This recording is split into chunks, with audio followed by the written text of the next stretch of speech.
Hey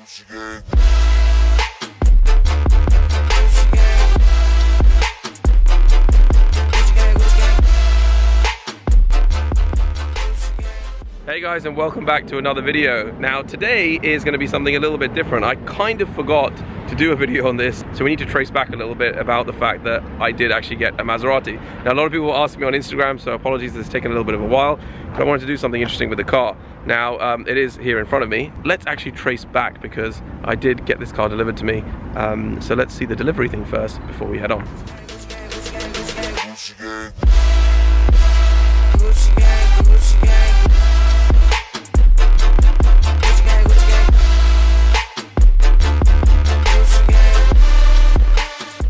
Now that you know what the car is, that Maserati Levante. I have no idea about anything about this car, so bear with me as I kind of go through it. It is super dirty because I've been driving it. But the thing is, it's not really good. I don't want to do like just kind of a drive around or a normal, let me go here, let me go there.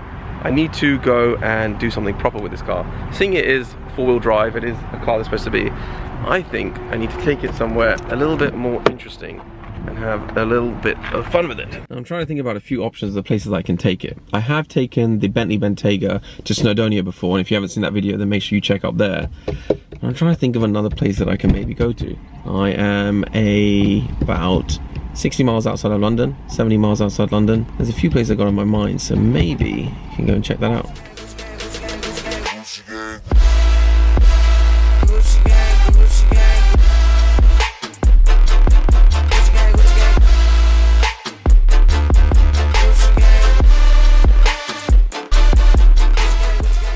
And people just keep filming videos and videos of cars in, I don't know, up and down normal roads. So I thought, why don't I bring it here?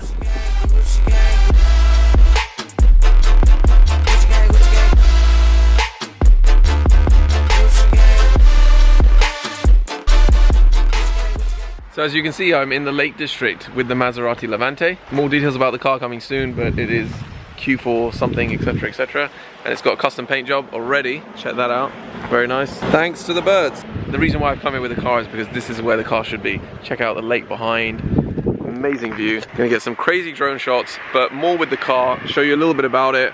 There's the interior, all black leather, lots of storage space here. I'm gonna show you, they need to update this a little bit. I'll show you more of the system there, but it's all touchscreen and works pretty well actually. Nice snuff car, right? See it from the front. I don't know what you guys think. What do you think of the car? What do you think about the purchase? It's quite an aggressive front grille.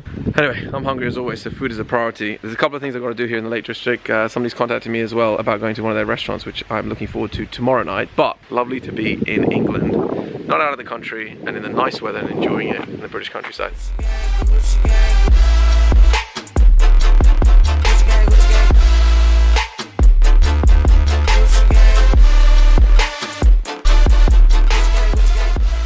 So while I've stopped in this beautiful spot with the lake behind me as well, I know that the #1 question is Anish, why did you buy a Maserati? To be honest, I was kind of, I would say in between cars, because as you guys know, I bought the S-Class, which has been amazing. Problem is that I actually do a lot of stuff, which if you've seen in previous videos, I need a lot of boot space. Now, I didn't want to get a new Range Rover because I'd had one and I had like 2 or 3 of them before. I was looking at other options like Jaguars and all the other stuff, but I thought, listen, I have ordered 2 Ferraris, which you'll either know in this video, you will know after this video, because after this video is me announcing one of them. I thought, let me try something a little bit different. Honestly, good thing about it is that nobody has it. Literally nobody has it. I don't know if there's a reason for that. I haven't found it yet. You don't see many of them on the road, and it actually turns quite a few heads. It's luxurious, it's comfy, the ride is good, and it's got a boot, which is really important to me. It's got a big space at the back. But if you look at it from the side, I think that side profile actually looks kind of good. Porsche kind of Cayenne kind of look to it, especially the rear section as well. I kind of like it. But yeah, apart from that, obviously, because that's not from factory. If you guys know some ways that I can maybe change this, definitely need some tints, I think, on the back there, because there is too much going through, and maybe a light one on the front, and maybe just something contrast here, like black on the wing mirrors. But this color, I know you can't see because obviously there's a lot done on it, but trust me, it actually looks kind of cool. And that is something that to me looks pretty aggressive. Well, maybe they could have not had so much of the fans and stuff showing through, but that looks pretty aggressive. I think that blacked out could look quite good. And I'm gonna drive it around more. This is the best place to test it. I cannot tell you how amazing the views are. I mean, just look at that. Yeah, surprisingly fun, surprisingly fun. But just a little bit of an update on a few other things. Let me get the sun out of the way. I'm actually, as I don't know if I mentioned already, going to Edinburgh after this. So I'm 2 nights here in the Lake District, and I'm going up to Edinburgh. And I'm going up to Edinburgh, so make sure you guys are subscribed for that, because the next video is me announcing one of the Ferraris that I bought and maybe teasing the second one. The car is not very far away, literally like months away, that car. It's not replacing anything at all. Everything is staying, it's not replacing anything, so it's going to be an addition, which is cool and fun. And also, there's a Cars and Coffee event on Sunday, so that's going to be another video as well. Ferrari have very kindly given me a card. Zach and also Matt taking care of me. I'll leave the links in the description below. But they are taking care of me and giving me a Ferrari for the weekend. So this video will go out before they've decided what car they're going to give me. So in the comments below, write exactly what kind of car you think they should give me. Should they give me 488 Spider, GT4 Lusso, or something else? Let me know. So yeah, Cars and Coffee as well coming up.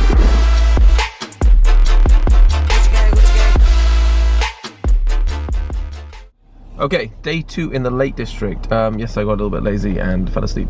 But anyway, time to test out the car for what I bought it here for, to see how good a 4-wheel drive it is, how practical it is as well.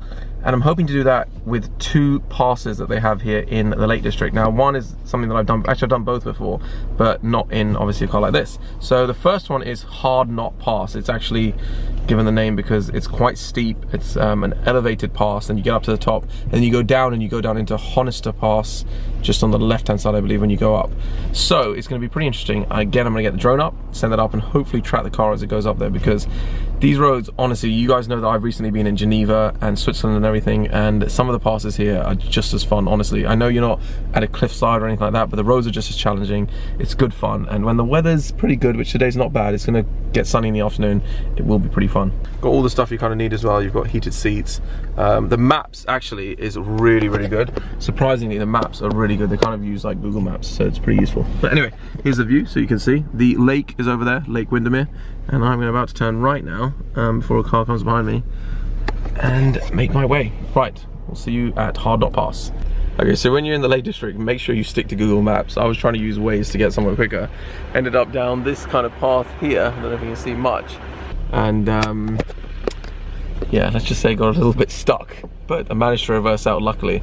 Car's been handling the road pretty well, to be fair. Put it in off-road mode because I need to get out of it. Now I've got a really, really narrow road to try and get out, but so this is the path that I went down, which was definitely wrong. I should have realized when I was coming down here that this is clearly not for cars, because this is what you call a dead end down by the river. Kind of nice though to see the car, but yeah, ended up way down that path, down at a complete dead end. Had to do a probably 20 or 30 point turn. Good thing I didn't go for the big wheels on this, because if I did, they would be completely scratched right now, but thankfully they're not. The ride height is really good. It's got this thing, it's like an aero ride height that keeps adjusting itself, so as you're driving it will keep moving and going up and down as well, and the ride is pretty smooth, to be fair, down here. Question is, should I try and drive through that? Because the road is just on the other side, which is really annoying. So going down and using the kind of off-road functions here, the off-road button which I press down here, if you're on the descent, which works just like the Range Rovers and other cars, is that it will keep you in kind of a really low gear, so it won't take you up to the high gears, and you can let go of the accelerator completely, and it'll kind of control the speed at which the descent goes down. So honestly, I've done this in a Range Rover, I've done it in a Bentley, it works just as well. Been through some really, really tricky points just back there, so it's really, really helped. And then the power's there as well, even though this is a diesel one. I haven't talked about the engine on this car, but it's a diesel engine. More practical, more economical. And I hit something. Let me just check that I haven't punctured a tyre. All good. It was fine. I think I just hit a rock. So I think the lesson is that the car's really good at off-roading, but what you should not do is you should not be looking at a camera and filming at the same time. Right, about to approach Hard Knot Pass, and look at the view that I'm greeted with. Just check that out. As far as you can see, winding roads. So just so you know, this is all a road here, all the way down, down, and then up there is Hard Knot Pass. Really, really beautiful, and exactly where a car like this should be. So I'm definitely going to enjoy this. Check out the drone shots of me going up.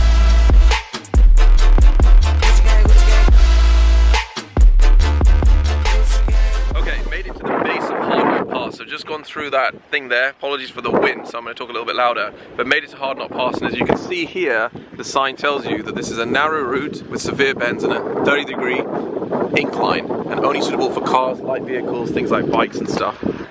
This is going to be interesting because it goes up behind me there. You kind of just see the road is behind me there, going up there. It's good fun. It's not too serious. The car will be fine, I'm sure.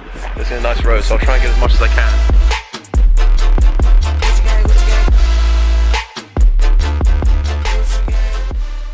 Okay, the base of Hard Knot Pass now.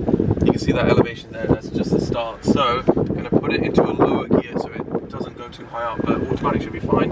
You've got to be careful here. So this car's coming down at the moment. You can see the white car, and I'll wait for it to come down before I do go up. So just to give you an idea of the slope now, as you see this as it comes down here. And actually, about 5 minutes ago, I was just stopped here. But somebody had like reversed because they got stuck on there. Up there in like a Mini Cooper. They kind of rolled all the way back into this little ditch here on the side, which you can't see properly now, but we have to kind of help them. So the car's handling it quite well at the moment. You see you have these sharp turns, a little bit of traction, get the power. You don't realise how steep this actually is. It's in the corners where you've got to take a wider angle. Look at that view. It just gets better and better as you go up. Steeper and steeper. And that is basically it. So it's a short little pass, there's still a little bit more to go there, but that's about it. So touch base when I get to the top. Right, Hard Knot Pass has been done. Just gone over the crest. Apologies for the wind as well, but look at that. Let me get inside because the comments are going to be full of, and he's just too windy. Honestly, the car's been handling it really well. Exactly as expected. Gone down all the wrong paths, done all the different wrong things with the car, but it's been completely fine. Actually really good and surprisingly comfy as well. I'm genuinely impressed. I was not a big fan of them initially. Now listen, I think I'm going to wrap it up there. Apart from showing you a little bit of food as a little bit of the outro, I hope you guys have enjoyed this video. Please like and subscribe if you want to see more, because there is something more coming. Make sure you're watching the next video, because the next video is me speccing the first of 2 Ferraris. The other one will be announced. Someone's trying to call me. But yeah, I hope you guys enjoyed the video. I'll take this. See ya.